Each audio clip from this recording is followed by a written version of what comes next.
My name is Saul Arvest, and together with Penny Joy, we are co-founders of the Canadian Department of Peace Initiative, and also co-chairs of the Victoria chapter. And we've been at this now for about 7 years, and actually we've made quite a bit of progress with our work. There are now 12 chapters across Canada. We're still trying to create chapters in Atlantic Canada. So if anybody has contacts in Halifax or elsewhere, this would be very helpful to us. Of course, the initiative is to create a federal Department of Peace. We are fully aware that under this current government, this is not going to happen. But the most important thing is, when you're building a movement, is to be ready for when it can happen. So we have a change of government. You're not starting then, you are there.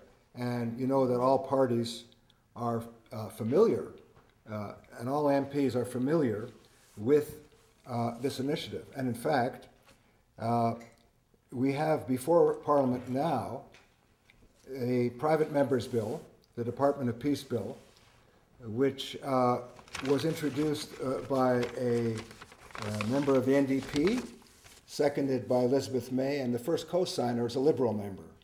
So this keeps our idea of peace being nonpartisan intact. We have not made many inroads with the Conservative Party as yet, and although not for want of trying, we've talked to over 50 members. The NDP supports this initiative. We don't know what they'll do if they're in office. That's a very different thing.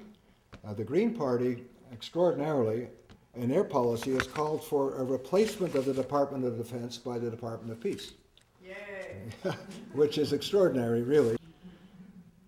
There are over 30 national organizations that have supported our initiative, and many prominent individuals, representing about 1.5 million Canadians now. And so we're moving ahead. We're preparing for the day when this becomes a greater possibility. And this is what I wanted to bring you up to date about where we are with this initiative at this time. And there is literature there if you're interested. There's a yellow update and a basic brochure that are on the tables in front. And also, if anyone is inspired by this evening who's not already a member, you can sign up for membership in our local chapter, and that will put you on our contact list and inform you of all of our activities and invite you to join us. Now, I would like to introduce to you Rosalie Riegle. And I have to say that we've had quite a bit of contact over the last day or so. We had lunch together yesterday, and we learned a great deal about Rosalie's extraordinary career as a peace activist and as a war objector. She has, as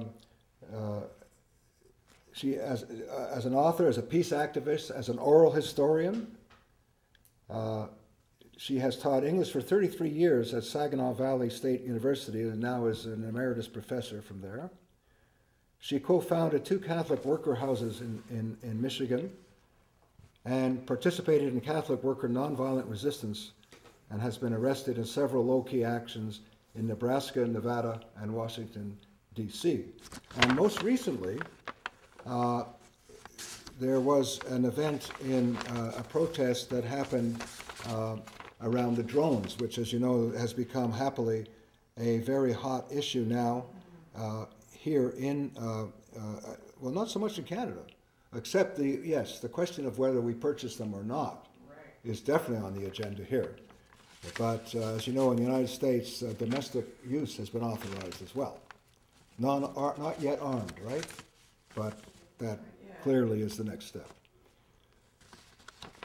And the last thing I'd like to say before asking Rosalie to come up is that she says now, the bio actually says she has 6 grandchildren, but she just informed me there's now 7. And and she says that my hopes for a better world for them forms the core of my activism. Yeah. And for many of us here. Right. for many of us here, this is how we feel. This is the reality. This is our challenge, to create a better world for our children, a safer world as well. So, without adding anything more to this, I'd like to welcome Rosalie to our podium here. And will you please join me in welcoming her?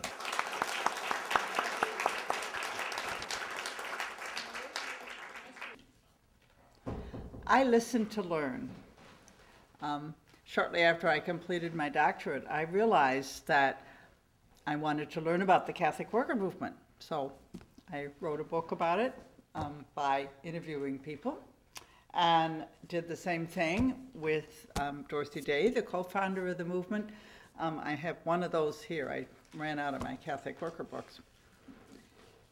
In 2004, I found myself increasingly drawn to war resistance, increasingly drawn to move from protesters who go to meetings to resistors who go to jail. And I was at Offutt Air Force Base, which is like smack in the middle of the United States and controls all the hot button, where the buttons are to control all our nuclear and other armed services arsenal. Thinking about crossing the line, which is the traditional way that you do nonviolent activism for peace, because you have all these military installations and you commit civil disobedience by not sitting in a lunch counter, which we have wonderful, wonderful models, but by stepping across a line and trespassing. Well, I did decide to do it. I risked 6 months in jail, and the judge did not give me 6 months. He just scolded me and said I was old enough to do better, to know better. But that set me thinking, what is it like for middle-aged, middle-class people to go to prison for peace? And so, in my traditional way of learning, I interviewed people to find out. Rather too large an interview project. Saul's an anthropologist. He would design projects much better than I did as a lit person. The project was so large that it resulted in 2 books. They're both the same project, but they're completely different books. This book concentrates on the families and communities that support war resistors. Because I realized early on, and I think most of you would realize, that when someone commits civil disobedience, they need a support community. They need a family that is supportive. And the going to prison or jail impacts them. So this book concentrates on that kind of impact, as well as talking to the resistors.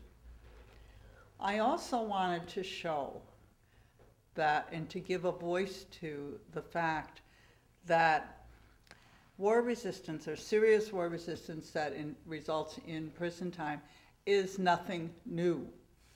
It's been going on. It was going on in the I'm speaking mostly of the United States.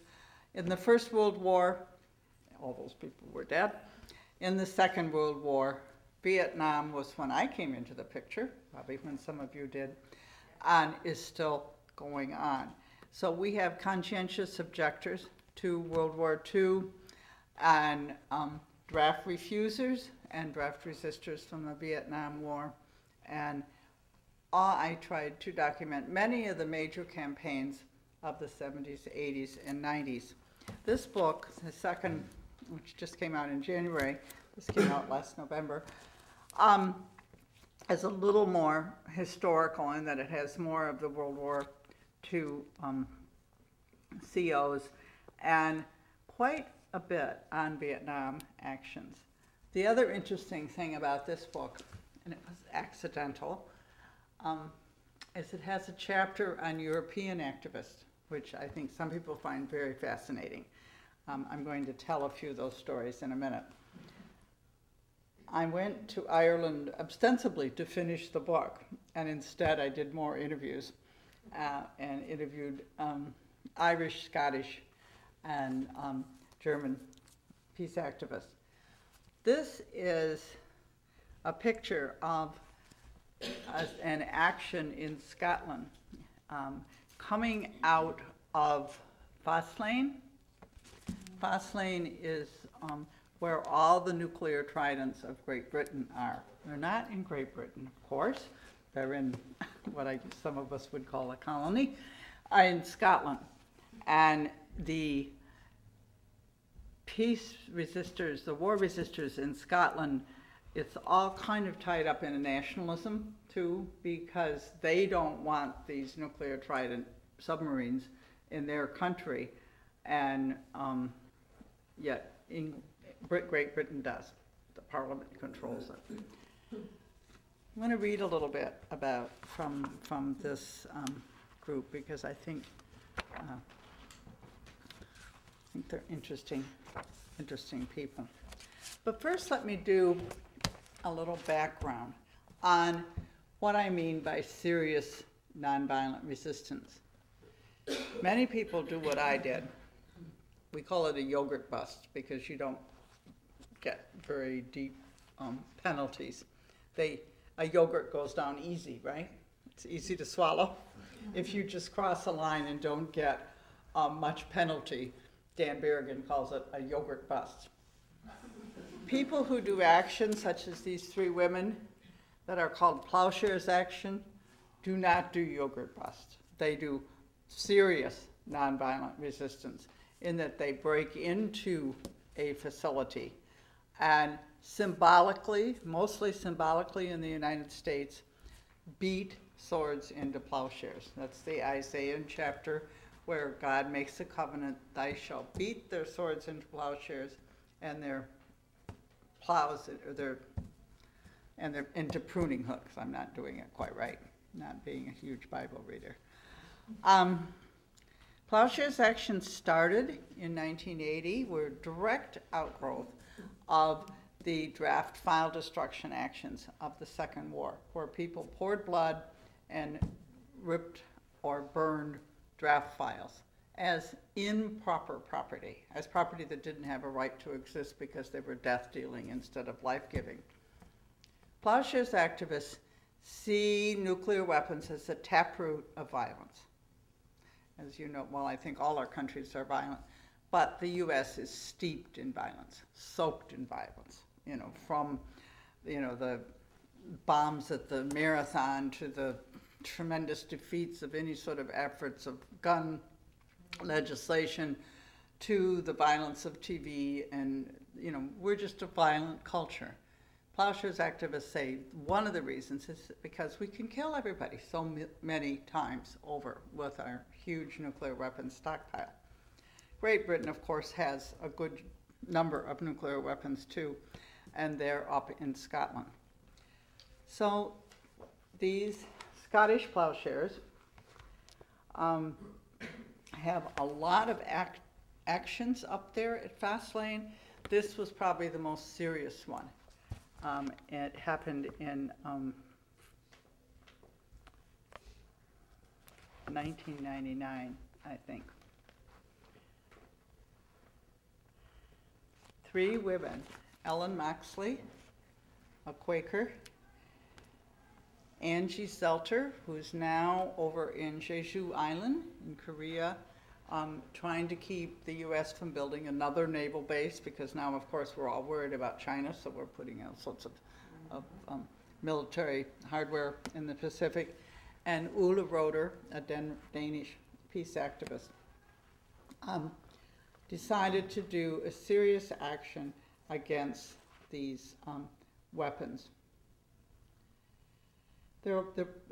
Ellen, particularly, is a very fervent nationalist.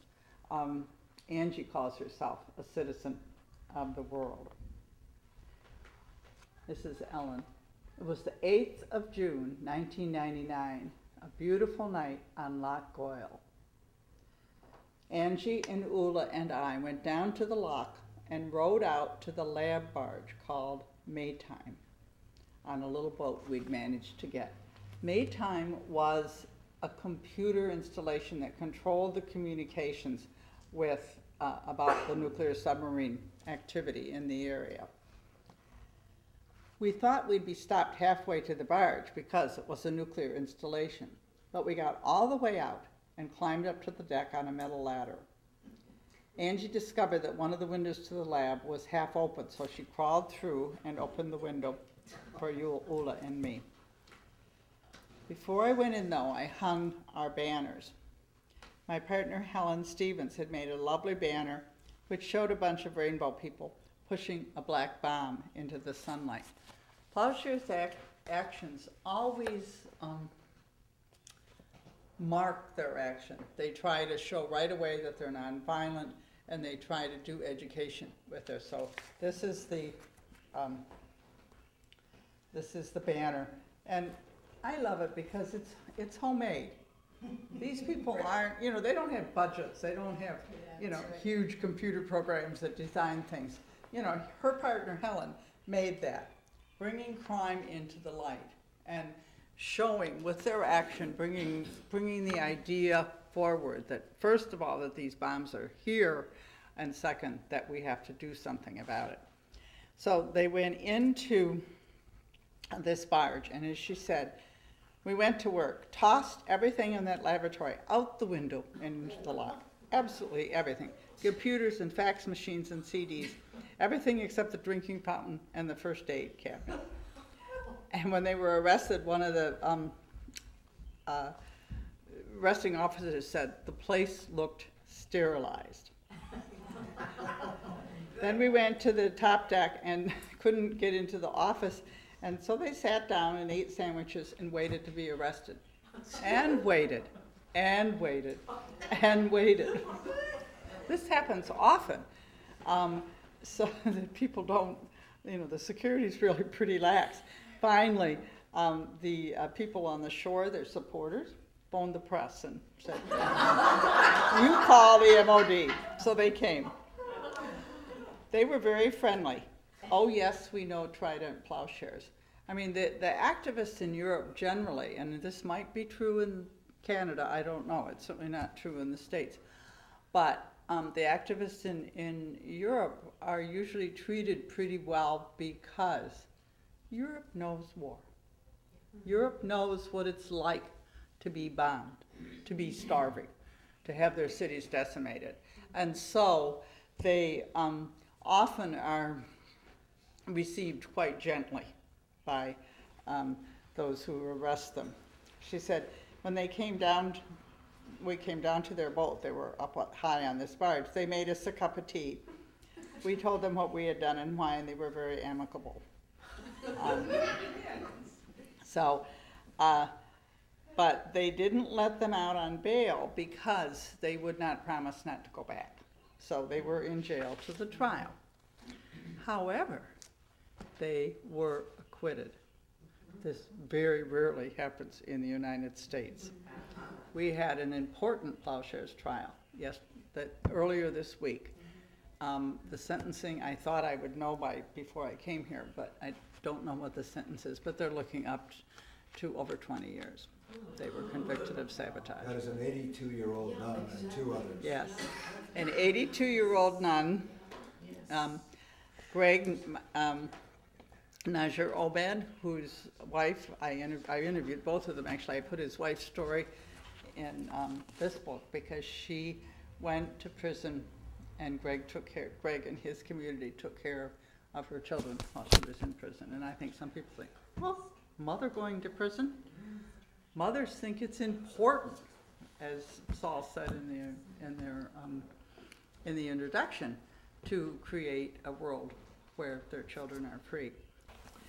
One of the interesting campaigns, and one that you may have some knowledge about, that is fairly well documented in this book, is the campaign against the coming of the nuclear Trident submarines to Puget Sound. And Jim and Chugley Douglas were in Vancouver and then later moved down to Seattle. I was able to interview Jim and Shelley and quite a few people in that campaign. One of them was Kim Wall, who was on one of the boats that came out to meet this submarine. And if you remember, if you were around then, it was a tremendously dramatic confrontation and a huge campaign. Many of the people I interviewed did witnesses, sometimes solitary witnesses, but the Trident Campaign was a campaign very well orchestrated with Bishop Hunthausen and lots of people from all over the Pacific coming down there and working against the Trident. They did get arrested, but the government did not prosecute because they didn't want this to get any bigger than it already was. And if you have a prosecution, you do have some sort of publicity, usually. The trial that just concluded yesterday had tremendous publicity in the Washington Post. We were really surprised that there was that much. This particular trial did not happen. Then they did something that was really very dangerous and was actually dropped as a technique. They sat on train tracks trying to stop the nuclear shipment from coming because they were sending nuclear weapons from Pantex, Texas, all through the United States. The map is just really quite fantastic, all the different places they went. And then people were resisting along the way, and as they got close to the plant in outside Seattle, people were sitting on the tracks. They finally decided to stop doing that, and also the government decided not to ship by train anymore because it was too easy to track. They could figure out where the train was going, but you can't figure out where the trucks are going. So things are still shipped all the time, but they're shipped by trucks now, or by maybe hidden in trains. But there's a tremendous amount of this nuclear material going around all the time, which is why we in the States and you in Canada need a Department of Peace to not only keep track of it, get this out, get this information out, but eventually abolish it. Okay, let me read you a story, tell you a story of a successful use of the necessity defense in the United States. It has not been used successfully lately, but this is during the Vietnam War. It was a wonderful action which they name them, I think, sometimes unfortunately, but this was just called the Camden 28. It was 28 peace activists wanting to destroy draft files in Camden, New Jersey, which is a very socially impacted town with an awful lot of poverty, still an awful lot of poverty. So by destroying these draft files, they would be keeping poor people from being drafted, which, you know, that was the majority of the draft was directed at the poor. They couldn't get the student deferments. So Mike Giocondo, who actually wrote for the Communist Party newspaper for most of his life, but at this time he had just come out of the Franciscan monastery, was recruited for the action by somebody else. This is how usually you get people to do this, is a friend of a friend. He recruited his good friend, Bob Hardy, and together with 26 other men and women, they planned the Camden 28. They were going to go into the draft, they were going to go into the Camden draft board, it was on top of the post office, and destroy the files. And they weren't going to wait around. They were going to do the kind of thing that the women did and surface later. So they planned and they practiced because it was quite hard logistically. And there were people on the outside and maybe 5 or 6 doing the actual draft file destructions. They had little walkie-talkies and quite a bit of paraphernalia in 1971 technology.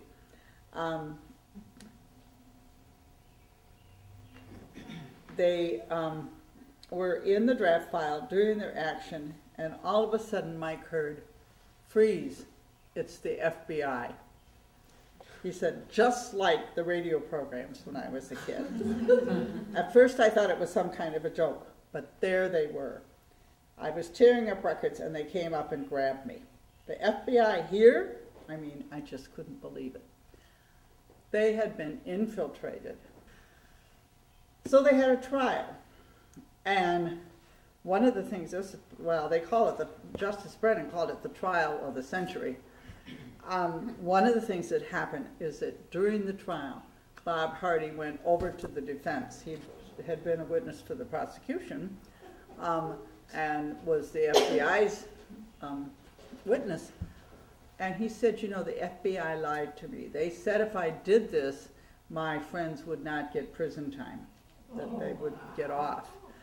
And so he went over to the defense and he told them how the FBI provided all the materials, the walkie-talkies, the ladder, the hammer, whatever they needed to plan this action. The FBI bought it all. They were entrapping them. So the jury, or the judge, gave two kind of, or the defense gave two strategies. One was the whole theory of entrapment, that because the FBI had been so central to the success of this action that they had entrapped the criminals, and that's supposed to be against common law. But the other was jury nullification. Jury nullification was used in the 19th century during the abolition movement, and sometimes used successfully to refuse to convict people who had helped runaway slaves. I think both cases are very clear examples of committing a crime to keep a greater crime from being committed. But most of the time, judges will not instruct the jury, but this judge did instruct the jury and let them say they could use the jury nullification. And that jury came back with an innocent verdict.